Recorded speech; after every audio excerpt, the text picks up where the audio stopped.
yang telah bertungkus lumus untuk menjayakan acara kita pada hari ini.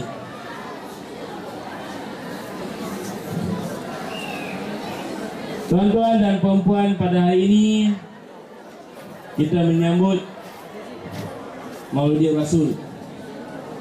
Tapi saya nak tanya kepada semua yang ada di sini, pelajar-pelajar kita, berapa ramai daripada kita yang tahu sejarah hidup Nabi kita? Siapa yang tahu apakah yang dialami oleh Nabi dalam menyampaikan Islam kepada kita? Hari ini kita seronok kerana negara kita aman, negara kita tidak ada gangguan, tidak ada peperangan. Tetapi di Palestin ramai yang mati, di Gaza ramai yang mati. Mati kerana apa? Kerana nama dia Islam. Tuan-tuan dan puan-puan, untuk mengenali Nabi Muhammad SAW, pertama sekali kita kena tahu di mana beliau dilahirkan. Kita semua tahu Nabi Muhammad dilahirkan di Mekah. Mekah ni tuan-tuan, kalau kita tengok dalam Google, dia berada betul-betul di tengah-tengah antara kutub utara dengan kutub selatan, antara timur dengan barat, betul-betul center. Semasa Amerika Syarikat menghantar kapal angkasa ke langit, mereka ada satu kamera yang cukup kuat, tangkap gambar seluruh bumi. Seluruh bumi yang ditangkap ni, Mekah saja yang bercahaya, dan Mekah sahaja yang daripada bawah naik ke atas, mereka tangkap satu jenis jisim yang menuju daripada betul-betul di atas bangunan Kaabah menuju ke langit. Kalau tuan-tuan nak tengok, malam ni buka Google, buka YouTube, tengok. Buka type Kaabah, tengok. Sebelum kita kenal Kaabah ini, sebelum kita kenal Nabi Muhammad, kita kena kenal dulu Quraisy. Siapa ni bangsa Quraisy? Tuan-tuan dan puan-puan, Abdul Muttalib Ibnu Hashim adalah datuk kepada Nabi. Pada masa mula-mula mereka duduk di situ, satu hari Abdul Muttalib ni dia mimpi.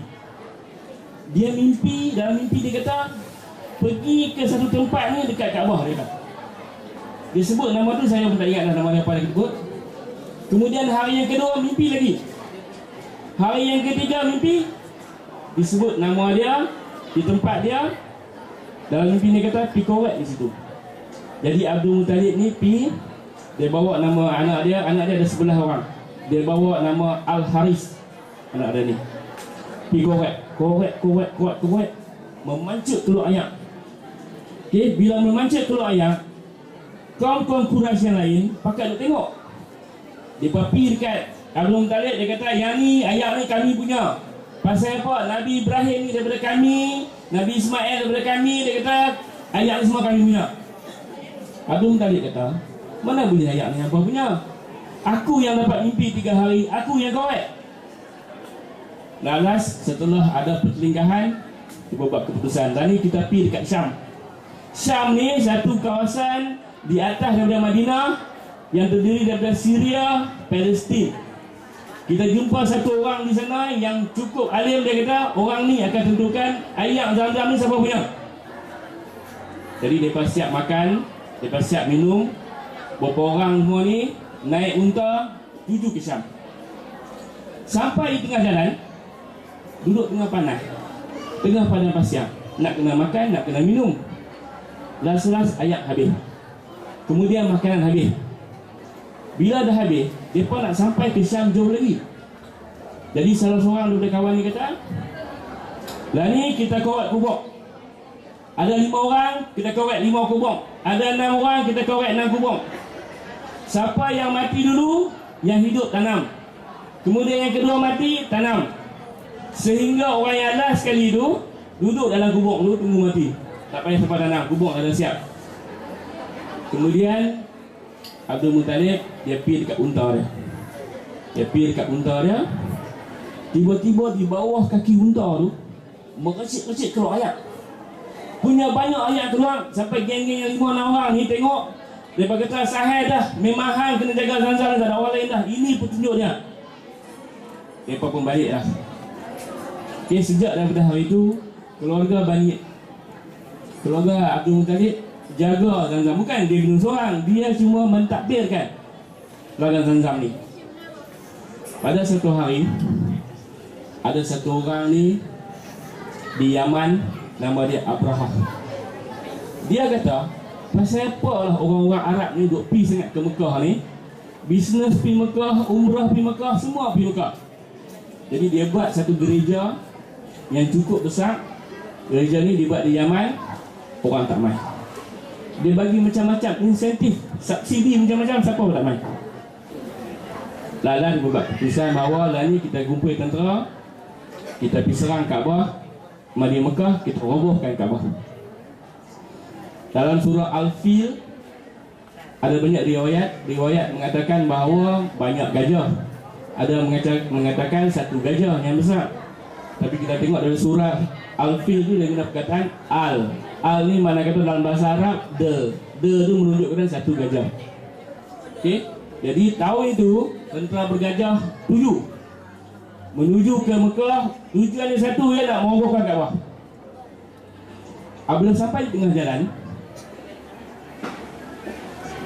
sampai dekat situ, mereka dapat lebih kurang 200 ekor unta. Mereka rampas 200 ekor unta. Unta ni milik Abdul Muttalib. Abdul Muttalib pun dia pergilah jumpa dengan Abrahah ni. Dia kata, Abrahah, unta yang hampa ambil 200 ekor ni semua ni aku yang punya. Abrahah kata kat dia, aku heran dengan orang Mekah ni. Aku heran dengan orang Quraisy ni. Kami main nak runtuh dia punya Kaabah, dia tak sibuk dengan Kaabah dia sibuk dengan unta dia. Abdul Muttalib kata, unta ni aku yang punya. Kaabah tu ada tuan dia yang punya. Hampa nak pergi roboh lah, dia ada tuan. Tapi unta aku bagi balik, aku tuan dia. Abraham bagi balik 200 ekor. Kemudian mereka start berak menuju ke Kaabah. Bila naik atas gajah ni, gajah ni tak mau bergerak sikit pun. Bila mereka kalih gajah, mundur belakang. Kalih yang depan balik, tak mau pergi depan dah. Jadi last mereka tinggal gajah, mereka jalan kaki. Kalau kita baca dalam surah Al-Fil, okay, Allah kata dalam Quran, Allah kirimkan sekumpulan burung. Seekor burung, dia bawa 3 biji batu kecil. Daripada ketinggian yang cukup tinggi itu, dia lepas satu batu. Batu tu tuju dengan kelajuan yang tinggi, kena setiap tentera Abrahah tu tembus. Lebih ada peluru lagi tembus. Itu kekuatannya. Ada yang mati di situ, ada yang tak mati di situ. Macam Abrahah, dia tak mati di situ. Dia naik gajah dia balik. Dalam perjalanan, isi jari dia luruh, isi pipi dia luruh, isi belakang dia luruh, sampai semua isi dia luruh, mati dengan tulang. Kekuatan batu tu. Kalau dalam 50 tahun yang dulu, siapa pergi buat haji, orang pergi buat haji, dia nak kena pergi petik batu. 7 batu untuk setiap balingan. Ada yang akan jumpa batu berwarna hitam. Batu itu berbentuk burung, sebiji burung. Tapi tak ada siapa berani berbalik, sebab itu tanah haram, tak boleh berbalik. Tapi batu itu orang pernah jumpa sebiji macam burung. Pada tahun itu jugalah Nabi Muhammad SAW dilahirkan. Orang Arab, dia tak ada kalender. Jadi bila berlaku sesuatu peristiwa, dia akan gunakan tahun itu sebagai kalender dia. Jadi kalender Arab berkenaan dengan kelahiran Nabi Muhammad SAW menggunakan tahun gajah. Okey. Pada hari Nabi dilahirkan, api yang sentiasa menyala 24 jam di Parsi terpadam. Kemudian ada satu balkoni di Kirsa balkoni itu pun runtuh.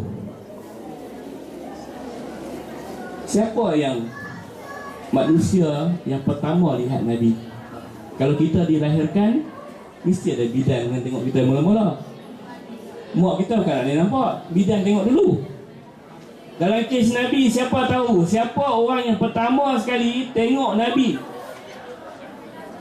Ni kalau soalan periksa keluar, dapat ada markahkan ni. Orang yang pertama tengok Nabi, nama dia As-Shifa. As-Shifa ni ibu kepada Abdul Rahman bin Auf. Siapa Abdul Rahman bin Auf? Abdul Rahman bin Auf ni kalau kamu nak tahu, dialah salah seorang daripada 10 sahabat Nabi yang dijanjikan surga. Dan dia dikatakan orang yang last sekali antara 10 tu. Siapa yang lain? 4 sahabat yang utama tu kamu kena tahulah. Abu Bakar, Umar, Uthman, Ali. Kemudian ada Zubair bin Awam, Talhah Abidillah. Kemudian Abdul Rahman bin Auf ni. Kemudian Sa'ad bin Abi Waqqas. Tu antara 10 orang yang dijanjikan dah confirm buat jahat mana pun masuk surga. Tapi mereka ni semua bukan jahat. Jadi apabila Nabi dilahirkan, orang Arab ni mereka ada satu sistem di mana bila budak ni beranak, mereka akan bagi kepada ibu susuan yang duduk di pendalaman. Macam kita ni kalau beranak kat Sungai Petani, mereka kita pergi duduk tu dekat mana hala sik ke apa kan. Sebab apa? Di sana udara segar.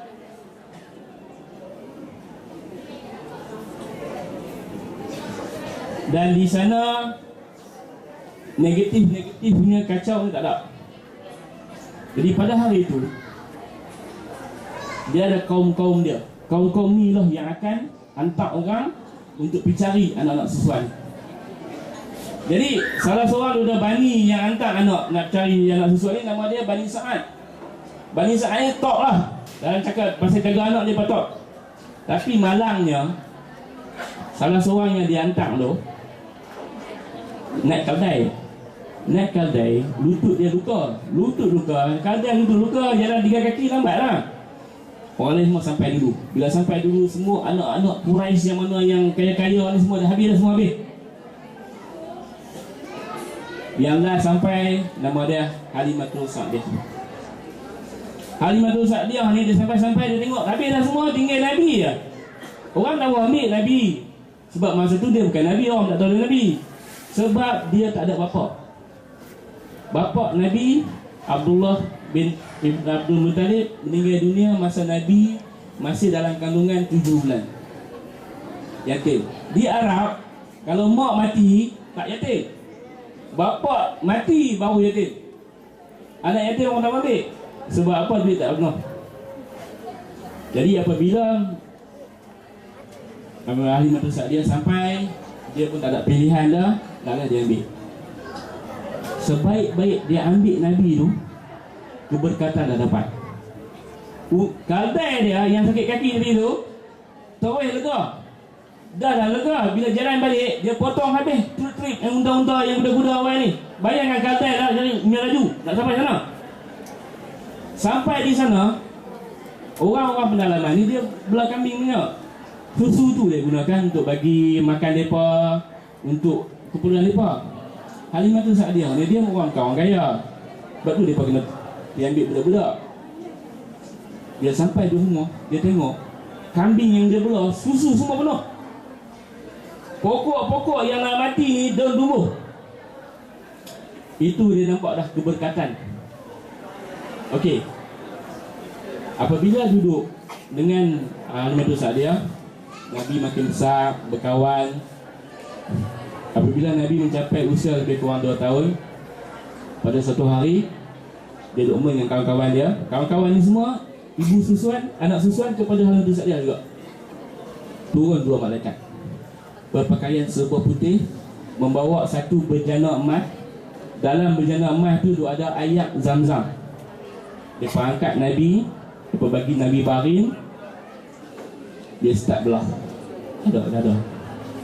Kamu bayangkan budak 2 tahun duk main dengan kawan-kawan ramai, tiba-tiba orang dewasa ramai belah dada, yang 2 lagi tak buat apa.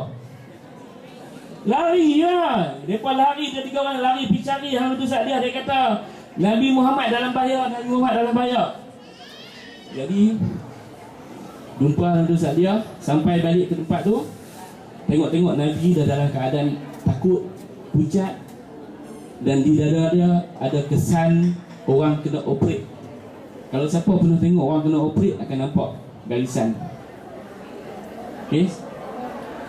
Kemudian Halimatus Sa'diah dah tak berani dah. Tak berani dah nak jaga Nabi. Dia ambil, dia bawa Nabi balik ke Abdul Muttalib. Dia kata aku tak berani jaga lah. Aku tak mau jaga lah. Mak dia tanya pasal apa tak mau jaga. Abdul Muttalib tanya pasal apa tak mau jaga. Dia cerita. Bila dia cerita, dia faham, dia tak bagi. Jadi mak Nabi nama Aminah, dia jaga Nabi sampai umur Nabi 6 tahun.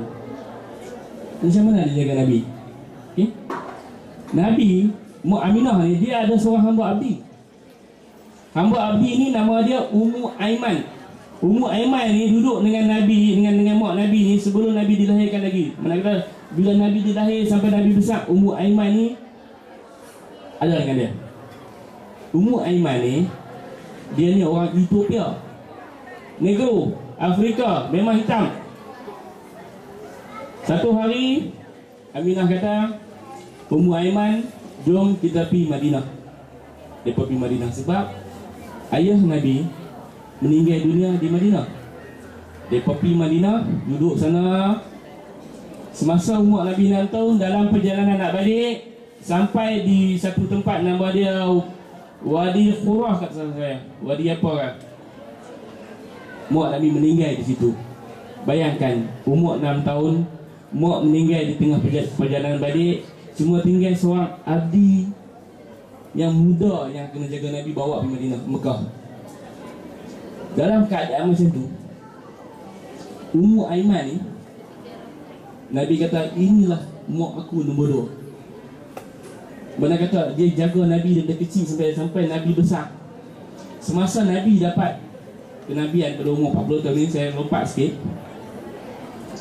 Dia kata dekat sahabat-sahabat dia, siapa nak kahwin dengan wanita syurga, kahwinlah dengan Ummu Aiman. Dia kata macam tu. Orang yang mula-mula angkat tangan nak kahwin, siapa? Zaid ibnu Harisah. Dengar Zaid ibnu Harisah. Zaid ibnu Harisah ni, untuk pengetahuan kamu, adalah satu-satunya manusia sahabat Nabi yang nama dia disebut dalam Quran. Zaid sebut dalam Quran. Nama kawan lain dan sahabat lain seorang pun tak ada. Dia ni anak angkat Nabi. Satu hari Nabi pernah tukar Harisah tu jadi Zaid bin Muhammad. Tapi Allah turunkan surah mengatakan tak boleh buat macam ni. Tukar balik pergi Harisah. Jadi Zaid bin Harisah ni angkat tangan, aku setuju kahwin dengan Ummu Aiman. Ummu Aiman masa tu tua dah dia. Bayangkan Nabi baru beranak, dia dah besar. Zaid bin Harisah ni orang Arab, pure Arab, kulit putih. Kulit putih merah, siapa tu tengok tu Arab tahu lah, putih kulit merah. Kahwin dengan Negro, Afrika, Negro lah kan. Keluar kalau apa? Malangnya kan malang dari tiga color lah.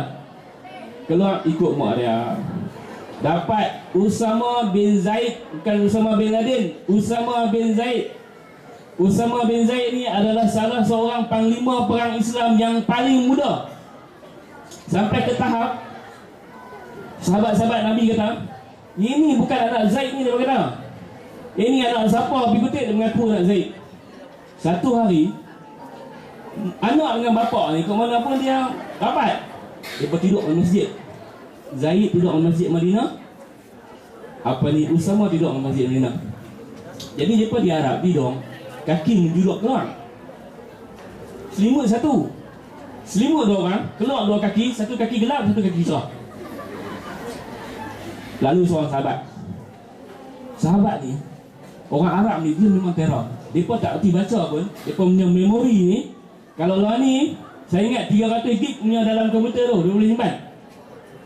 Kekuatan dia, ingatan dia cukup kuat sampai dia boleh tahu kuda dia ni kalau beranak Salah silah kuda ni main daripada benih apa? Kehebatan Arab. Kuda Arab sampai sekarang, Amerika ke Eropah ke semua memang hormat.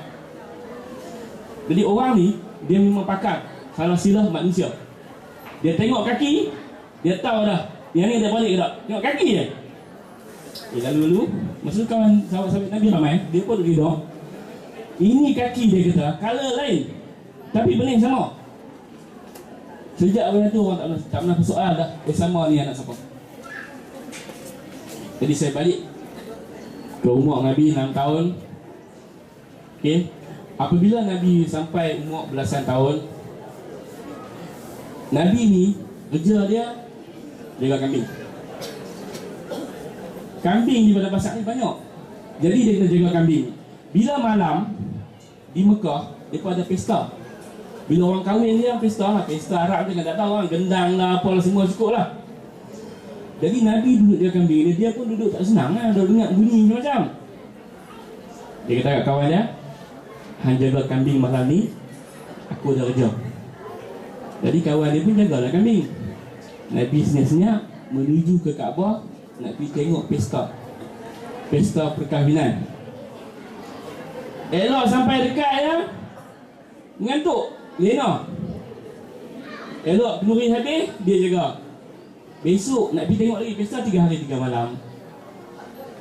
Sampai malam ketiga masih lagi macam tu, tidur. Lalah Nabi kata, aku bersumpah aku takkan pergi dah kenduri pesta-pesta kahwin ni. Nabi sampai ke wafat tak pernah pergi pesta kahwin. Sebabkan apa? Sebabkan Tuhan dah jaga daripada awal. Di pada masa umur belah-belah tahun tu, Nabi dibawa berniaga oleh Abu Talib sampai ke negeri Syam. Syam saya sebut dari mana. Sampai di Syam, dalam perjalanan tu mereka berjumpa dengan satu kawasan. Ada gereja satu. Tiba-tiba seorang padri gereja ni, dia tak pernah keluar. Gereja padri ni kena duduk dalam dah. Satu hari dia keluar, dia nampak ada satu orang lelaki duduk dengan padang pasir. Ada awan kat atas dia. Bayangkan orang lain kena panas, orang ni ada awan. Dia kata dekat orang ni, dekat kumpulan ni, siapa budak tu? Dia babak lah budak tu nama apa, main daripada mana apa. Nama padri ni Bukhairah nama dia. Bukhairah. Kemudian dia berjalan. Nabi jalan-jalan main tuju dekat ramai-ramai ni. Mereka ni duduk bawah pokok. Bila duduk bawah pokok, mereka macam kita jugalah, dengan panas pergi cari tempat teduh lah. Bila tempat teduh dah penuh, Nabi kena duduklah tempat yang tak teduh. Elok Nabi duduk tempat tak teduh tu, pokok tu sengit. Pokok tu sengit lindung Nabi daripada kena matahari. Yang duduk kena teduh tadi, mereka pula panas. Jadi Bukhairah berkata Abu Talib, dia kata budak ni suatu hari akan jadi pemimpin yang besar. Kitab kami dah cerita. Lebih baik bawa balik. Dia kata jangan terus sampai Syam. Kalau bangsa Yahudi dapat tangkap, dia akan bunuh. Yahudi ni tuan, satu bangsa yang banyak Nabi turun daripada bangsa mereka. Yahudi ni, dia ni sebenarnya saudara kepada Islam.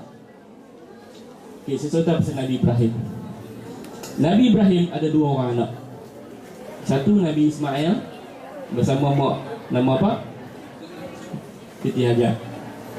Satu orang anak lagi 13 tahun selepas tu dapat Ishak bersama anak Siti Sarah. Daripada Ishak ni turun Yakub. Daripada Yakub ni lah turun bangsa-bangsa Yahudi. Nabi Ismail turun dari bangsa sampai ke Nabi Muhammad. Jadi bersaudara ke Nabi Ibrahim. Antara Nabi-Nabi yang dibunuh oleh orang-orang Yahudi, Nabi Yahya lah salah seorang. Yang tu yang saya ingat lah sebab nama sama. Okey tuan-tuan, apabila Nabi meningkat remaja, satu hari terjadi satu pertelagahan di Mekah. Orang Mekah ni bila orang luar main, orang luar akan bagi harta benda mereka, suruh orang Mekah jaga. Mereka pergi Melilau, pergi buat ibadah ke apa, umrah kan, Melilau tinggal. Satu hari seorang nama Zabidi, dia banyak harta, dia tinggal kat satu orang ni, Al-As nama dia. Al-As ni bapa kepada Amru bin As. Tapi panggil pelik sikit As ni. Bila Zabidi tinggal barang kat dia, bila Zabidi nak ambil, dia kata apa? Bila tinggal barang kat aku? Dia tak mengaku pula terima barang tu. Masa tu mana ada agreement saya, apa main pakai mulut ya. Tapi Zabidi ni dia salah satu orang yang pandai berpuisi, pandai bersyair. Apa dia buat? Dia pinat dekat Bukit Safa. Di Mekah dia ada Bukit Safa, Bukit Marah. Dia naik atas Bukit Safa, dia kata apa? Dia baca puisi. Dia kata bangsa Quraisy ni bangsa tak guna. Sambil menyanyi lah. Bangsa penipu, bangsa pencuri. Dia kata. Jadi orang Quraisy bila dengar ni, dia tak maulah nama dia berbusuk. Dia tubuhkan satu badan mesyuarat, nama dia Al-Fudul. Al-Fudul ni dalam geng ni dia kata, okey lah ni, siapa yang dianiaya kita akan tolong, siapa yang menganiaya kita akan ambil tindakan. Dalam Al-Fudul ni, Nabi salah seorang daripada ahli dia. Apabila Al-As ni dengar kata ada Al-Fudul dia nak kena, dia pergi buka pintu. Dia kata, Al-As, hang ada ambil tak barang Zabidi? Ada. Dia ambil terus bagi satu juga. Okey, dalam segi itu Arab memang bagus. Dia jaga dia punya kaum. Kemudian Rasulullah SAW mencapai usia awal 20-an. Pada tu masa tu ada seorang perempuan janda nama Khadijah binti Khuwailid. Khadijah ni dia janda 2 kali. Dua-dua yang suami dia meninggal, dia ada anak seorang. Dia dengar daripada kawan dia nama Nafisah. Kawan dia kata, hang tahu tak ada seorang nama Muhammad, orang ni cukup jujur. Kalau hang hantar barang hang, suruh dia pergi berniaga. Jadi Nabi diarahkan oleh Khadijah untuk bawa dia punya barang-barang pergi berniaga. Yang ikut dengan dia Maisarah. Maisarah ni lelaki, bukan perempuan. Kat Malaysia yang Maisarah perempuan. Maisarah ni seorang hamba.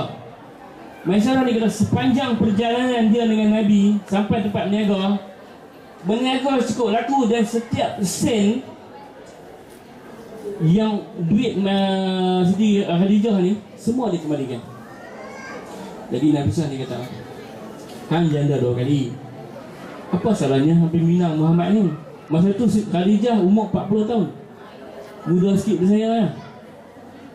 Nabi Muhammad masa tu umur 25 tahun. Tapi Arab dia tak kira perempuan pergi minang lelaki ke, lelaki minang perempuan, semua sama lah.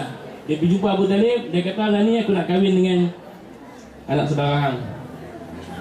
Nabi pun setuju, kahwin. Perkahwinan Nabi dengan Khadijah ni tuan-tuan, ada berapa orang anak? Siapa tak tahu kan? Semua tahu lah tu. Ada 6 orang, 4 perempuan, 2 lelaki. Yang perempuan Ummu Kalsum, Ruqayyah, Fatimah, Zainab. Yang lelaki nama Qasim. Qasim ni bila beranak dia, Nabi sampai digelar Abu Qasim. Abu Qasim ni maknanya bapa kepada Qasim. Tapi Abu Qasim meninggal semasa tahap dia dah boleh naik kuda dah. Macam kamu lah, boleh naik motor lah. Masa tu meninggal. Seorang lagi nama Abdullah pun meninggal, tinggal 4. Anak Nabi yang lelaki semua ada 3. Seorang lagi nama dia Ibrahim. Ibrahim ni bukan main daripada Khadijah, dia main daripada mak nama Maria. Maria ni siapa dia? Maria ni, kita pergi depan balik lah, put forward. Maria ni satu hari Nabi hantar wakil ke Egypt. Egypt masa tu Kristian. Egypt dia tak terima Islam, tapi dia hantar hadiah balik mai 2 orang perempuan. Salah seorang nama dia Maria. Maria ni berkahwin dengan Nabi, dapat Ibrahim. Itulah Ibrahim. Okey, satu hari Nabi dia dah tak boleh duduk dalam di Mekah, dalam kawasan Kaabah. Sebab apa? Dalam kawasan Kaabah tu, keliling dia, dalam dia, semua penuh dengan berhala. Berhala mereka ni, kalau ikut riwayat cerita, mereka bubuh kain, mereka bubuh minyak wangi, mereka bubuh macam-macam. Ada 360 berhala dalam dengan luar kawasan Kaabah masa tu. Jadi Nabi akan selalu pergi ke Gua Hira untuk berkhalwat. Bukan kita sini tengah khalwat lah, tapi berkhalwat mana kira duduk seorang-seorang, duduk teringat penciptaan manusia, ingat penciptaan bumi, ingat kepada Tuhan. Satu hari semasa Nabi ada dalam tu, turun Jibril main dekat Nabi. Dia peluk, dia kata Iqra, recite, baca. Nabi kata aku ni baca. Dia peluk lagi kuat, baca. Nabi kata aku tak boleh baca. Dia peluk kali ketiga, dia kata Iqra bismi rabbikal ladzi khalaqal insana min 'alaq. Dia baca sampai ayat yang kelima. Saya nak tanya satu soalan kepada semua yang ada di sini. Pasal apa malaikat Jibril turun dalam Gua Hira? Pasal apa dia peluk Nabi sampai 3 kali? Kalau nak habar kata suruh baca, dia duduk depan tu, dia suruh baca lah. Tapi dia peluk sampai 3 kali. Pasal apa? Saya beritahu kemudian. Kemudian Nabi bila dah kata tak boleh baca, Nabi lari turun sampai balik di rumah. Balik dia jumpa Siti Khadijah. Dia kata Zammiluni, dia kata selimut aku. Khadijah pun selimut. Kemudian dia cerita kat Khadijah apa jadi. Khadijah kata, engkau Muhammad adalah satu orang yang sentiasa menolong orang, sentiasa membantu orang miskin, sentiasa bercakap benar. Adalah mustahil untuk Allah cuba menyakitkan kamu. Ini mesti benda baik. Jadi besok tu dia bawa pergi jumpa satu orang sepupu dia, nama Waraqah bin Naufal. Waraqah bin Naufal ni dia seorang Kristian. Kerja dia ambil kitab-kitab Taurat, kitab-kitab lama, kitab Yahudi, kitab apa semua dia salin balik. Dia salin. Dia punya tekad bersalin ni sampai ke tahap dia jadi buta. Pada masa Nabi jumpa dia kata memang dah buta. Nabi cerita kat dia apa jadi. Dia kata sesungguhnya yang turun pada kamu pada hari itu adalah malaikat yang turun pada Nabi Musa, malaikat yang sama turun pada Nabi Isa. Dan sesungguhnya dia kata kaum kamu akan perangi kamu, kaum kamu akan halau kamu keluar daripada Mekah. Jadi Nabi dengar macam tu, dia kata betul ke? Waraqah kata kalau aku masih hidup, nescaya pada hari itu aku akan bela kamu. Tapi malangnya Waraqah selepas beberapa hari meninggal dunia. Jadi Nabi dapat wahyu yang pertama di Gua Hira. Wahyu yang kedua tu 10 hari selepas tu. Wahyu yang pertama turun 21 Ramadan. Wahyu yang kedua turun pada 1 Syawal, hari raya kalau ikut. Turun wahyu yang kedua tu, Nabi nampak Jibril di langit. Sayap dia punya besar sampai 600 sayap nampak. Nabi lari masuk dalam rumah. Turun ayat dalam Quran, wahai kamu orang yang berselimut, bangun. Itu ayat yang kedua turun. Allah kata bangun, pergi sampaikan Islam. Sejak daripada situ Nabi mulalah menyampaikan Islam. Siapa orang yang pertama terima Islam? Khadijah. Siapa orang yang kedua terima Islam? Ali bin Abi Talib. Dan lepas tu anak-anak Nabi 4 orang terima Islam. Selepas tu Nabi berjumpa Sa'ad bin Abi Waqqas, umur berapa belas tahun baru masa tu. Abdul Rahman bin Auf pun berapa belas tahun. Mus'ab bin Umair. Ingat nama-nama ni. Nama-nama yang disebut lagi ni akan bermasuk dalam cerita selepas ni. Apabila dah start terima Islam seorang-seorang, Mus'ab bin Umair ni tuan, dia satu orang anak orang kaya. Dia kalau lalu, orang tak tengok dia, orang tahu kata dia. Pasal apa? Dia punya bau baju tu sampai dulu. Orang kaya tu dia yang ni baju semua main-main. Pada umur yang belasan tahun dia terima Islam, mak dia tahan dia di rumah, tak pergi keluar, baju tak boleh tukar, minyak wangi tak boleh pakai, kulit dia tu gebu-gebu lepas habis. Mak dia kata selagi hang tak keluar daripada Islam, aku tak bagi apa dah. Tapi Mus'ab bin Umair ni satu orang yang dia pegang pada tali Islam, dia tak lepas. Apabila Islam mula berkembang, kaum Quraisy ni mereka buat apa? Bawa pasal apa? Makin ramai keluar. Semua pakai tak mau sembah dia punya tokong, dia punya berhala. Mulalah berlaku penyiksaan. Keluarga yang pertama sekali kena siksa, nama keluarga ni Ammar bin Yasir. Ammar bin Yasir ni dia ada mak dia ada ayah dia ada adik dia. 4 orang mereka. Mak dia kena siksa, depa ikat kaki kiri, depa ikat kaki kanan, depa ikat tangan kiri, depa ikat tangan kanan, depa tarik 4 penjuru. Bayangkan apa jadi. Isi dia semua terkoyak. Dia mati di tengah padang pasir tu. Ayah dia kena seksa, mati di situ juga. Ammar bin Yasir ni dia tak tahan dah, duk kena ikat kat tiang. Lalu dia kata, aku keluar dari Islam. Aku tak mengaku Nabi Muhammad itu Nabi. Aku kembali kepada agama. Siapa-siapa yang ikut Islam masa tu baru-baru, semua terkejut. Apa dia jadi dengan Ammar bin Yasir ni? Pasal apa dia keluar? Kemudian turun surah pada Nabi. Dalam Quran Allah kata, Ammar bin Yasir ni, kita sebut nama lah, dia merujuk kepada peristiwa tu.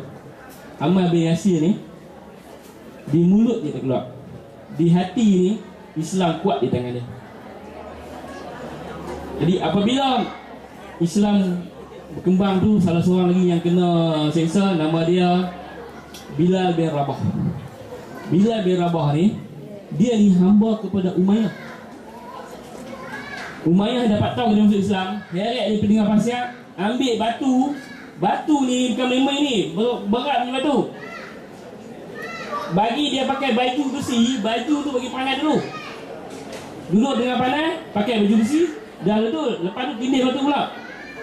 Dia kena satu lah, dia kata Ahad, kena satu je. Nak buat apa, hang buat lah. Dia kata Tuhan satu lah.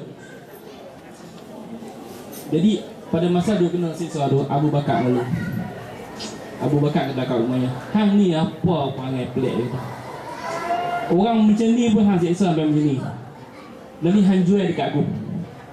Bukan kata hang jual dekat aku, berapa duit hang nak, hang bagi tahu, aku beli. Dia jual Bilal, Abu Bakar lepas Bilal. Benar kata Bilal dia jadi orang bebas. Seorang perempuan lagi, nama dia Zinirah. Zinirah ni dia perempuan hamba abdi daripada Rom. Orang Rom ni comel-comel. Dia macam mak saya, tak mak saya, tapi dia hamba abdi.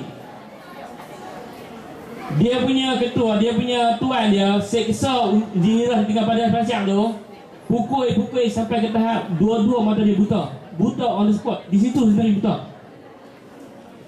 Dia tak mau terima juga untuk keluar Islam. Abu Bakar juga yang sampai di situ beli Zinirah, bebaskan. Kemudian ketua dia kata, hang tahu tak Zinirah, kerana hang tak sembah Lata dan Uzza. Lata dan Uzza tu dia punya tokoh lah, maksud nama dia. Kerana kamu tak sembah Lata dan Uzza, sebab itulah mata kamu dulu buta. Dia kali dia kata, buta tak buta bukan kuasa Lata dan Uzza. Lata dan Uzza tak boleh bagi susah, tak boleh bagi senang. Kalau nak celik, Allah akan bagi celik mata aku balik. On the spot, mata itu juga mata dia celik. Tuan-tuan bayangkan, orang yang buta, kita tahu memang buta, dia bagi celik mata dia tu juga. Seterusnya, apabila dah kena siksa semua, Nabi pun buat keputusan. Nabi kata, 10 orang daripada kamu ni pergi ke Habsyah. Habsyah ni kalau kita tengok dalam kalender, dalam peta dunia, negeri Ethiopia lah ni. Tak salah saya Ethiopia, Habsyah. Dia ada satu raja dia nama Najasyi. Raja ni Nabi kata memang adil, hampa pi di sana. Jadi 10 orang pi keluar. Dan pada masa yang sama, di sini satu hari Nabi tengah duduk semayang. Nabi duduk semayang. Abu Jahal ni tuan-tuan, dia ni jiran Nabi. Punya jahat dia, tiap kali dia keluar, sampah dalam rumah dia semua dia tuk depan pintu rumah Nabi. Nabi tengah duduk semayang satu hari, tengah sujud, dia main dia letak kaki di tengkuk. Boleh bayang tak? Nabi kita duduk semayang, dia letak kaki di pijak. Pada masa itu Fatimah main. Fatimah tolong Abu Jahal ni, satu orang yang badan besar. Tok Arab ni badan besar, zaman dulu lagi besar. Dia bagi penampang, tangan dia bukan besar tangan kita, 4 kali tangan kita. Dia bagi penampang, besok lusa pergi jumpa 2 gigi ya. Satu set gigi semua kena buat lain. Dia bagi penampang Fatimah kena tampak kerana nak bela dia. Kemudian perempuan kena tampak muda. Dia balik. Dalam perjalanan balik, dia bertembung dengan Hamzah Abdul Muttalib. Hamzah Abdul Muttalib ni masa tu tak Islam lagi, dia tak terima Islam. Dia tanya anak menakan dia, cucu menakan dia, "Kenapa menangis?" Dia cerita. Masa tu Hamzah Abdul Muttalib baru balik daripada memanah, memburu. Tok Arab punya busur panah tu bukan macam ni, semua kayu keras ni. Dia sampai depan, dia tanya banyak lah. Dia ambil busur tu, dia terus hayun, berdarah muka Abu Jahal tu. Dia kata, "Berani hang cederakan aku punya anak makan, hantar dah, aku ni salah seorang pengikut ajaran dia." Dia tak tahu Islam lagi. Tuhan buka hati dia masa tu. Selepas tu dia pergi jumpa Nabi, dia masuk Islam. Nabi ni tuan-tuan, dia sentiasa berdoa. Dia kata, "Ya Allah, Engkau perkuatkan Islam ni sama ada melalui Abu Jahal ataupun Umar." Umar bila dia dengar kata Hamzah masuk Islam, dia tak puas hati, dia keluar. Dia kata, "Aku lah ni, aku nak dibunuh Muhammad, apa jadi." Dia tengah jalan, dia jumpa satu orang. Dia kata, "Umar, hang duk sibuk nak dibunuh Muhammad, dalam keluarga hang sendiri pun hang tak jaga. Adik hang masuk Islam, hang tahu tak?" Jadi Umar ni satu orang yang cukup cengih lah. Cerita pasal Umar ni, kalau dengar cerita dia, kita nak kembang mulu rumah. Umar ni satu orang sahabat Nabi yang dia sanggup tanam anak dia hidup-hidup. Dia korek lubang, dia bubuh dalam anak dia tu. Sebelum dia bubuh tu, anak dia nak tolong buang batu yang melekat kat jenggot ni. Buang batu, angkat anak tu tanam. Pasal apa? Pasal orang cabar dia. Dia pergi jumpa rumah adik dia. Masa tu dia dengar adik dia sedang baca Quran. Dia betul pintu masuk. Dia kata, "Adakah betul yang hampa ni masuk agama Muhammad?" Dia kata, "Betul." Betul. Tok Arab semua ni kaki menampak kan. Kena nampak seorang lagi berdarah. Bila dia nampak darah keluar, tiba-tiba dia rasa bersalah. Adik sendiri. Dia tanya, "Apa baca apa tadi?" "Kan baca ayat Quran," dia kata. "Bagi aku pun tak baca." Dia kata, "Tak boleh, badan hang kotor." Kemudian Umar pergi mandi lah, bersihkan diri. Dia buka apa? "Toha ma anzalna alaikal Qur'ana litashqa." Itu antara permulaan surah Toha. Dia dengar ayat pertama tu, luluh hati dia. Dia baca ayat kedua, dia baca ayat ketiga, dia baca ayat keempat. Tak ada habis dah, sampai 4 dah. Lembut habis hati dia. Cerita pasal lembut ni, saya ada satu cerita di bahasa Arab. Saya dengar sedari lama. Ada satu orang ni, dia baru kahwin. Tapi dia ni jenis bukan lembut macam lah ni. Dia memang hati lembut. Dia ni tak berani nak cakap semua. Orang kata kat dia, lari macam ni. Malam pertama hang kahwin, kami lepas kucing sekok masuk rumah. Bila kucing masuk dalam bilik hang tu, hang tutup pintu, hang balon tutup kucing tu. Dia pun tanya, betul ke boleh jadi ni? Boleh, dia kata boleh menjadi ni. Hang buat macam tu. Jadi malam pertama kahwin, dia lepas kucing sekok masuk dalam bilik. Bini tak kenal jenis kahwin mak pak atau dia ambil kayu, dia balon kucing tu sampai mati dalam bilik tu. Dia angkat kucing tu, dia buka tingkap, pung tu pulang. Besok makin pagi dia kata kat bini dia, pergi buat ayak. Bini tengok kucing kena balon dia mati, makin tak ada mandi apa, pergi buat ayak tu. Main tengah hari pergi buat lu, buat ni. Dia kata kalau tak buat, bini pergi buat. Dah lama kahwin, dalam sebulan 2 bulan, dia jumpa keluarga dia. Dia cerita lah pasal laki dia. Keluarga dia gelak lah. Laki hang ni bukan macam ni lah. Dia kata laki hang ni memang jenis lembut jenis, tak boleh cakap apa. Dah dia kata dia buat macam ni, kucing pun dia bunuh. Lah ni hang buat sini buat sekali. Apa nak jadi? Jadi dia pun satu hari dia balik rumah.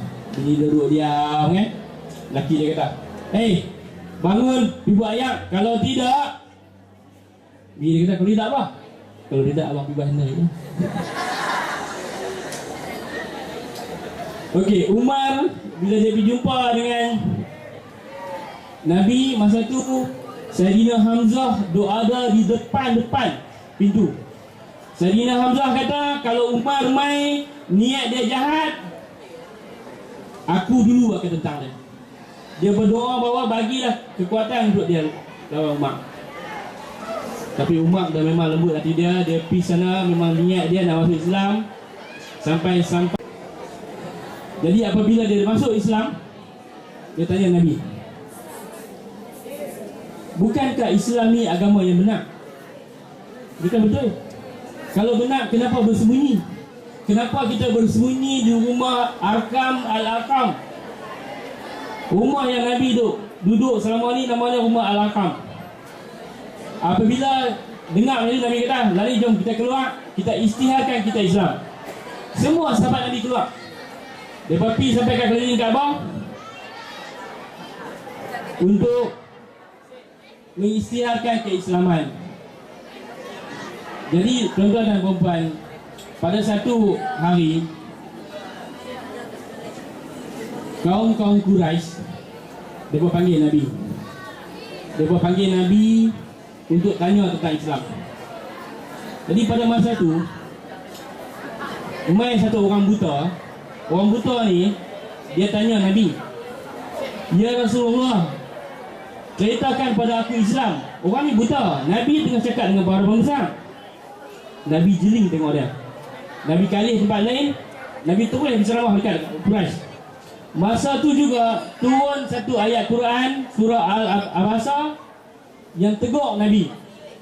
Pasal apa paling tak layan orang buta ni? Orang buta ni nama dia Abdullah Umi Maktum. Abdullah Umi Maktum ni semasa orang Madinah mai, 6 orang yang pertama, okey, yang musai perjanjian Aqabah yang pertama, Nabi kata, Mus'ab bin Umair, kamu pi ke Madinah, ajak orang Madinah ke Islam, bawa Abdullah Umi Maktum ni. Kamu tahu tak Madinah dengan Mekah berapa jauh? Siapa tahu Madinah dengan Mekah berapa jauh? Perjalanan daripada Mekah nak pergi Madinah dengan bas lebih kurang 6 jam non-stop. Kalau naik unta 8 ke 16 hari baru sampai ke Madinah. Jadi Mus'ab bin Umair ni, orang yang dulunya wangi sepanjang jalan ni, dengan Abdullah Umi Maktum ni, dia berpi. Di sini Nabi dia kena tekan dengan Pak Quraisy. Nabi kata, "Lah ni aku nak pergi ke Taif." Tak tahan dah, dia kena sesa nak pergi Taif. Tak tahan dah dengan orang Quraisy tak mau terima, dia nak pergi Taif. Apabila Nabi sampai Taif, Nabi berjumpa dengan 3 orang bersaudara. Mereka ni ketua Taif. Taif ni kawasan bukit. Kalau siapa yang pernah pergi Mekah, dia duduk kawasan bukit. Dia jumpa dengan Abdi Ibnu Am. Dia jumpa dengan Habib Ibnu Am. Dengan seorang lagi saya tak ingat nama dia. 3 balik di mana. Nabi duduk di situ 10 hari nak terangkan pada Islam, pada mereka Islam. Selepas tu mereka kata kami tak mau terima Islam. Nabi minta kat mereka satu favor. Nabi kata hampa tak mau terima Islam tak apa, tapi aku minta tolong satu. Boleh tak jangan bagi tahu dekat Quraisy aku sampai di sini. Jangan bagi tahu dekat Quraisy aku meminta tolong dekat hampa. 3 boleh ni dah tak apa. Rupanya sebelum Nabi keluar, mereka dah hantar dah messenger ni, pihak kat Quraisy dah. Nabi ada dengan mereka. Nabi mai sini nak terangkan Islam. Semasa Nabi balik, Nabi pergi di Taif ni, pergi dengan anak angkat dia Zaid bin Harisah ni. Dalam perjalanan balik, 3 orang balik ni, kata apa? Semua budak-budak yang ada ambil batu start balik. Kamu bayangkan Nabi berjalan 2 orang dibaling batu dengan beberapa ramai budak-budak sampai berdarah. Selipar Nabi tu, dalam selipar tu penuh darah. Ini seorang Nabi, Tuhan hantar dia sebagai rasul dengan penuh mukjizat. Orang baling dia macam haiwan. Zaman tu bayangkan, dah sampai Islam pada kita, Nabi lalui macam mana? Dibaling batu sampai Nabi keluar daripada Taif. Jibril turun. Jibril kata, ya Muhammad, Allah kirim aku lani bagi tahu apa aku nak buat dekat Taif ni. 2 malaikat yang jaga gunung Taif bagi tahu kami kalau nak hempap orang ni semua dengan gunung, kami akan buat lani juga. Nabi angkat tangan, Nabi berdoa, ya Allah, segala yang jadi ni dia kata adalah kelemahan diriku. Orang Taif tak mau terima Islam tak apa, mungkin anak cucu dia akan terima Islam. Tuan bayangkan kalau lah Taif tu dihempap dengan gunung Lani kita pergi tengok tu tempat peranginan lah. Tengok macam mana orang yang hempap dengan gunung. Dalam perjalanan balik, Nabi berhenti di satu wadi. Wadi ni Nabi duduk 3 hari baca Quran, sembahyang. Kemudian pada masa dia mula-mula sampai dalam keadaan penuh darah apa semua, dia berhenti di satu ladang anggur.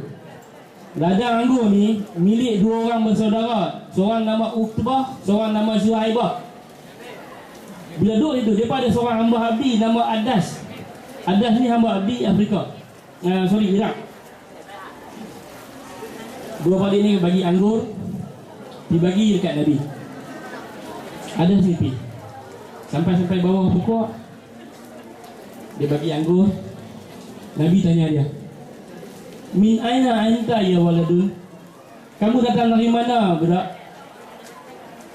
Ada kata, aku datang dari satu kawasan nama dia Ninua. Ninua ni di Iraq. Nabi kata, aku tahu Ninua. Ninua ni salah seorang saudara aku ada di sana nama dia Yunus. Dan Nabi mula baca kat dia surah Yunus. Dia kata, macam mana kamu boleh tahu kata ada Nabi Yunus di Ninua ni, di Iraq? Nabi kata, aku Rasulullah, aku tahu. Dia terus cium dari Nabi, dia beredar sampai dekat tuan dia ada orang. Tuan dia kata, dia tu siapa orang yang pergi cium dari dia? Dia kata, itulah Rasulullah, Rasul daripada Tuhan. Dia kata, hang pun pening, pelik. Pukul balik. Cerita dia stop di situ. Tetapi selama 3 hari Nabi duduk di wadi tu, walaupun Quraisy tolak Islam, Taif tolak Islam, siapa terima Islam pada masa itu? Ada 7 jin yang ada di situ yang terima Islam. Macam mana kita tahu? Kamu balik Quran, kamu buka surah jin, kamu baca surah jin. Jin yang ada di situ terima Islam. Bila mendengar baca Quran, jin ni balik pergi jumpa jin-jin yang lain, geng-geng, terangkan Islam, terangkan bahawa Muhammad Nabi yang ditunggu-tunggu ni dah sampai dah. Kalau kamu pergi di Mekah, tempat melontar ni, dia ada satu masjid, nama dia Masjid Jin. Dan tak ada orang masuk semayang dalam tu. Dan tak ada orang berani masuk semayang dalam tu. Saya tak tahu pasal apa, sebab saya pun tak masuk semayang dalam tu. Dia panggil Masjid Jin tu pun ada sebab rasanya. Kemudian Nabi balik. Nabi pergi ke Taif ni sebenarnya tuan-tuan, kerana dua sebab. Yang pertama, Abu Talib, bapa saudara Nabi yang membela dia selama ni, bapa saudara dia sakit teruk. Apabila sakit teruk, duduk di atas katil, Nabi kata dekat bapa saudara ni, ucaplah kalimah ni supaya aku boleh bela kamu di akhirat. Dia kata, ucaplah kalimah ni supaya aku boleh bela kamu di akhirat. Pada masa itu, Abu Jahal ada dalam tu, ketua-ketua Quraisy, Umayyah, semua ada dalam tu. Dia kata, kami nak tengok sendiri Abu Talib ni masuk Islam ke tak? Kami tak mau dengar masuk Islam, kami tak tengok. Abu Talib kata, kalau tak ada budak-budak besar ni di sini, dia kata, Quraisy ni, dah lama aku bagi hang seronok, dah lama aku ucap, tapi aku tak boleh nak ucap sebab mereka.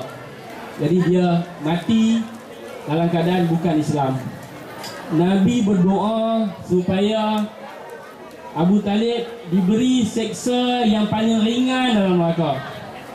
Siksa yang paling ringan yang akan ditanggung dalam neraka ialah apabila pakai terompa, otak menggeledak. Pakai terompa, kepala otak menggodak. Itu paling ringan tu. Jadi selang kemudian beberapa lama, Khadijah Walid pun meninggal dunia. Jadi Nabi tinggal seorang untuk jaga beberapa orang anak-anak dia tu, yang tu 4 orang ada anak dia, yang 2 dah meninggal. Kemudian Nabi kahwin dengan Saudah. Saudah ni salah seorang ada janda. Nabi memang kebanyakan isteri dia adalah janda-janda Islam, yang mana suami-suami mereka bekas pejuang-pejuang Islam yang mati. Kemudian Nabi balik daripada Taif. Nabi pergi duduk di rumah saudara sepupu dia. Malam dia tidur tu, Jibril mai. Jibril kata, ya Muhammad, kamu siap ikut aku. Di luar sudah ada buruk menunggu. Buruk ni kalau ikut riwayat, dia macam kuda tak kuda, kadai tak kadai, tapi dia ada sayap. Nak bagi gambaran, saya tak nak tengok, saya cuma baca daripada riwayat. Kemudian mereka naik buruk ni sampai ke Kaabah. Ini kali kedua Nabi dibelah dada dan dicuci hati dia. Kali kedua, pertama masa kecil. Kali kedua sebelum naik buruk pergi ke Baitul Maqdis, di mana dalam Quran cerita pasal ini. Baca surah Al-Isra. Mula-mula ada sebut dah, perjalanan abdiku daripada Mekah pergi ke Baitul Maqdis, dan dari Baitul Maqdis naik ke langit yang ketujuh. Tuan-tuan dan perempuan, apabila Nabi sampai di situ, Nabi naik buruk bersama dengan Jibril sampai ke Masjidil Aqsa. Masjidil Aqsa ni duduk di mana? Siapa yang tahu Masjidil Aqsa duduk di mana? Palestin. Sampai di Masjidil Aqsa, Nabi bersemayang. Kemudian Nabi diangkat ke langit. Ramai orang yang silap. Orang kata Nabi naik buruk ke langit. Tidak. Riwayat yang saya baca banyak, bukan Nabi naik buruk. Nabi naik buruk daripada Mekah sampai ke Baitul Maqdis saja. Buruk tinggal di situ. Nabi ikut Jibril naik ke langit. Cara dia naik, saya tak tahu lah, saya tengok. Tapi cuba bayang sekarang ni, Challenger ambil masa beberapa minit sampai ke orbit. Kita hantar kapal angkasa bukan susah, senang lah. Jadi apa yang susah sangat Nabi nak naik? Jadi sepanjang perjalanan Isra' Mi'raj tu, Nabi dibawa berjumpa dengan setiap Nabi yang ada. Bermula daripada level 1, langit yang pertama. Naik langit yang kedua, jumpa Nabi. Naik langit yang ketiga, jumpa Nabi. Ada banyak Nabi dah tu. Naik langit yang kelima yang saya ingat, jumpa dengan Nabi Adam. Kemudian naik atas lagi, jumpa dengan Nabi Musa. Kemudian naik langit yang ketujuh, Jibril kata, minta maaf, aku punya pas tak ada lepas dah. Jibril ni, dia ni ketua malaikat. Dia pun ada dia punya boundary dia. Dia ada sepadan dia, tak lepas dia kata. Yang ni habis semua dia. Nabi naik ke langit yang ketujuh. Itu nama dia Sidratul Muntaha tu. Dia ada satu mahligai cukup besar dalam tu. Satu hari 70,000 malaikat menuju masuk ke dalam tu. Tak keluar dah. Sehari 70,000 masuk, tak keluar. Sehari 70,000 masuk, tak keluar. Kamu bayangkan tentera-tentera Allah ni macam mana. Kemudian Nabi naik ke langit yang ke atas lagi. Dia nampak satu pokok yang cukup besar. Daripada utara, daripada barat ke timur, tak boleh nak ukur dia punya lebar. Di situlah Rasulullah mula mendapat arahan untuk mengerjakan solat. Okey, untuk pengetahuan kamu semua, Nabi Muhammad tak pernah tengok Allah muka macam mana lah. Tak ada orang yang pernah tengok. Nabi cuma mendengar suara sahaja. Nabi Muhammad dapat arahan 50 kali sehari semalam sembahyang. Nabi orang bagi arahan, Tuhan bagi arahan macam tu, ambil turun. Turun jumpa Musa. Nabi Musa kata, 50 ni berat. Umat aku tak boleh nak buat, umat hang lagi tak boleh nak buat. Nabi naik, minta kurang, dapat diskaun 5, tinggal 45. Turun, jumpa Nabi Musa. Nabi Musa tak boleh naik. Naik turun sampai kurang 5. Kurang 5 nak turun bawah. Nabi Musa kata pergi jumpa lagi. Tak boleh dah, aku malu dah naik atas, dia kata. Lalas Nabi turun dengan 5 waktu sembahyang. Tetapi ganjaran dia sama dengan 50 waktu. Itu kelebihan yang kita dapat. Sembahyang 5 dapat 50. Betapa susahnya Nabi jumpa Tuhan nak kurangkan 5. Mai kat kita tinggal 1 je, sembahyang Jumaat je. Kadang-kadang hal 5 tu pun tinggal 4, tinggal 3. Sedangkan itu yang menentukan ke mana kamu akan pergi. Semasa Nabi turun, Nabi tengok Nabi Musa sedang menangis. Nabi tanya, "Hai Musa, kenapa kau menangis?" Nabi Musa kata, "Aku sedih sebab umat hang lagi ramai daripada umat aku." Dia sedih pasal tu lah, sebab umat Muhammad ramai. Lah ni tu ada berapa umat Islam di dunia? 1.65 bilion. Bilion tau, bukan million. Betapa ramainya umat Islam yang ada. Tetapi Nabi kata umat Islam yang ada pada hari ini, di zaman akhir zaman, macam buih.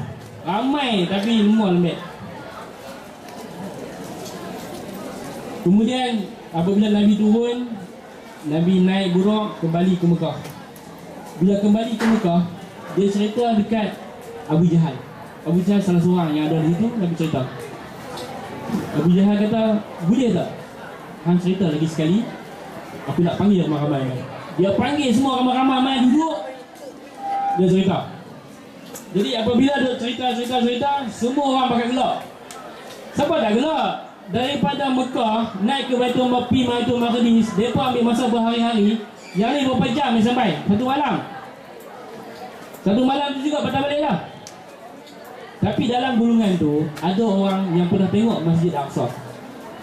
Dia kata, "Nabi, ya Rasul, ya Muhammad, kalau betul hang pi Aqsa, hang cerita dekat kami macam mana Masjid Aqsa tu rupa dia." Nabi tak pernah sampai Palestin, tak pernah sampai Masjid Aqsa. Nabi cerita pintu tani, tingkap tani, cerita sampai ke satu tahap tak boleh ingat dah.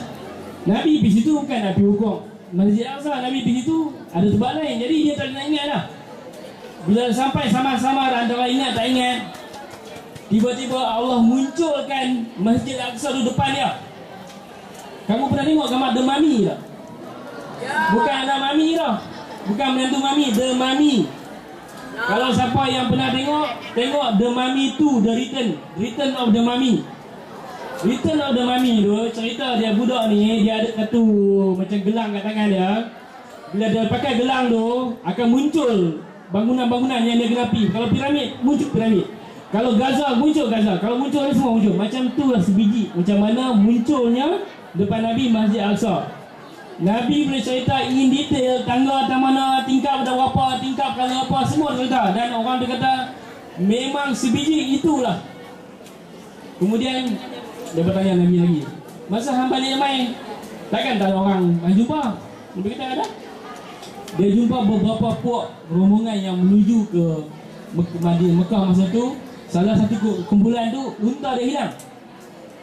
Unta dia kalau apa pun Nabi boleh tahu, unta dia hilang. Mereka pakai duk cari unta tu. Nabi kata inilah kumpulan ni, inilah banyak-banyak unta dia kalau ni, unta dia yang hilang warna ni. Mereka tunggu orang tu balik main. Mereka tanya sepi macam tu. Orang pergi jumpa Abu Bakar. Abu Jahal jumpa Abu Bakar. Abu Jahal kata, Abu Bakar, hang tahu tak kawan hang Muhammad ni, dia cerita kata dia naik daripada Mekah naik burung terbang pergi Baitul Maqdis naik pergi ke langit. Kalau itu Muhammad cerita, aku percaya walaupun cerita lebih daripada tu. Sebab tu Abu Bakar dapat title Abu Bakar As-Siddiq, yang membenarkan dia dapat masa tu. Sebab Nabi kata apa semua dia terima. Jadi apabila sampai ke satu tahap Nabi kena berhijrah. Nabi beritahu kepada sahabat-sahabat, kamu bersiap sedia untuk berhijrah, kerana tekanan daripada Quraisy ni terlalu banyak. Jadi apabila buat keputusan untuk berhijrah, sebelum tu puak Quraisy telah kurung halang daripada kumpulan Quraisy ni, asingkan mereka selama 3 tahun. 3 tahun ni dia makan apa? Makan daun kayu, makan kulit binatang, hisap ayat daripada daun-daun dia. Itulah kesusahan selama 3 tahun. Sehingga masa tu Pak Menakan Nabi ada lagi. Pak Menakan dia kata, kamu kena halang tarik balik sekatan ni, kerana perjanjian yang dilekatkan dalam Kaabah tu dah ada makan anai dah. Dia pun tak percaya. Dia kata kalau betul makan anai, kami tarik balik. Kalau tak makan, sekatan turunkan. Jadi bila buka pintu tu, memang betul sekatan memang tarik balik. Apabila sekatan ditarik balik dan Nabi akan bermula untuk berhijrah, mula-mula Nabi kata pergi kumpulan kecil-kecil malam-malam, jangan bagi sampai orang tahu. Jadi dia bertinggal semua harta apa semua bertinggal. Sampai last sekali Nabi kena pergi. Masa tu Abu Bakar nak pergi juga. Nabi kata ke Abu Bakar, hang jangan pergi lagi, tunggu. Abu Bakar tahu dah bahawa dia akan ikut Nabi berhijrah. Dia dah siap 2 ekor unta. Dia beritahu dekat anak dia Asma. Asma ni salah seorang daripada anak Abu Bakar, dengan ibu dia nama Ummu Ruman. Dia ada gelaran. Gelaran dia Asma 2 selendang. Macam orang Arab dia pakai selendang, dia nak naik ke bukit untuk bagi makanan. Makanan banyak. Dia koyak selendang jadi 2. Dia ikat sebelah untuk Nabi, dia ikat sebelah untuk dia. Dia bawa di 2 tu naik bukit. Dapat gelaran 2 selendang. Kemudian apabila sampai ke tahap untuk keluar, Nabi beritahu ke Abu Ali, hang tidur di tempat aku malam ni, aku akan keluar. Kemudian malam tu Nabi baca satu surah daripada surah Yasin. Dalam surah tu mengatakan bahawa orang-orang yang ada di luar tak akan nampak Nabi keluar. Kemudian Nabi keluar, Nabi tak menuju ke Madinah. Nabi melencong dulu, duduk di Gua Hira Sebab apa? Kalau keluar mesti dapat tangkap. Dapat tangkap dia dah. Jadi apabila Nabi turun daripada Gua Hira, selepas 3-4 hari, Nabi bergerak ke depan. Kaum Quraisy mereka bagi offer, siapa dapat tangkap Nabi 100 ekor unta dapat free. Jadi pada satu hari tu ada seorang Quraisy nama dia Suraqah bin Nufal. Suraqah ni dia memang pakar, dia bunyi bounty hunter. Dia raja tangkap orang salah kan. Dia dengar Nabi bergerak dari sini ke sini, dia hambat. Dia hambat sampai dekat dengan Nabi, tiba-tiba dia punya kuda tu jatuh. Dia mangkit berbetul-betul, dia hambat lagi. Dia hambat sampai dekat dengan Nabi dah. Kuda kaki tenggelam dalam tanah. Bila tenggelam dalam tanah, dia tahu dah. Dia kata orang ni memang tak boleh hambat, memang ada orang minum dia. Lepas tu dia pergi jumpa Nabi, dia kata aku main dengan niat baik. Hang buat satu surat perjanjian bagi dekat aku. Sekiranya Mekah jatuh apa jadi, aku tidak diapa-apakan. Nabi kata dekat Suraqah, kamu akan dapat gelang dibuat daripada emas milik Kisra. Suraqah masuk Islam selepas berapa lama masa Islam berperang dengan Kisra, dengan Parsi, dia dapat gelang tu. Nabi tahu, Nabi dia tahu dia akan dapat. Jadi sampai di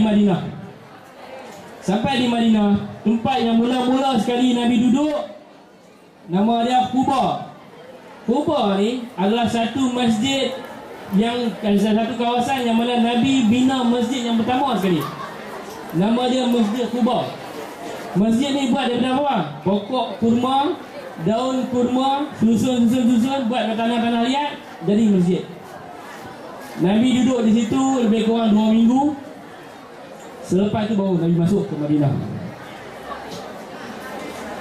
Okey, saya nak tanya semua yang ada di sini, siapa yang tak dapat lagi makanan dalam plastik yang kali lipat awak? Siapa tak dapat lagi? Ha? Ada yang tak dapat lagi kan? Betul tak dapat? Okey, sekali lagi saya suruh dia pas sebab saya tengok ramai yang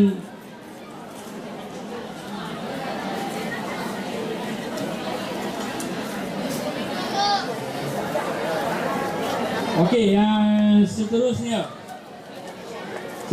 saya nak ceritakan pada kamu. Bukan cerita pasal Nabi lagi dah. Saya nak ceritakan pada kamu pada tahap hari ini. Kita sekarang ni tuan-tuan, kita berada pada tahap umat akhir zaman.